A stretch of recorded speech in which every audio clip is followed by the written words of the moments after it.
זה היה הסיכום שלנו, בלי שום פילטר.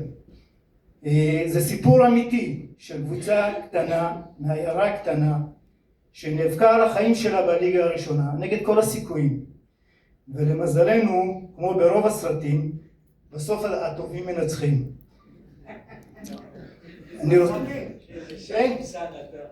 אני אמיתי. אני רוצה להודות קודם כל לאבי ולבמאים המוכשרים, דורון צברי, רינו צרור, שהפיקו את המסמך החשוב הזה. לאבי פילו, לאחי אליאס שנמצא פה, שחקני ומנהלי הפועל בית שאן, לקהל ולעיירה שתמכו בנו בכל רגע. אחרונים חביבים, המשפחה היקרה שלי, נאווה אשתי שנמצאת פה, הילדים שלי, אדווה, שגם יש לה משהו קשור לסרטים דוקומנטריים, היא עובדת ב-yes.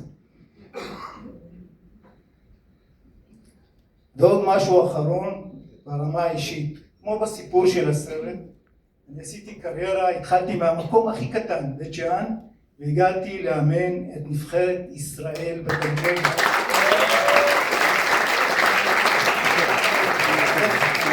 כמו בסיפור של הסרט, זה השראה ותודה רבה לכם.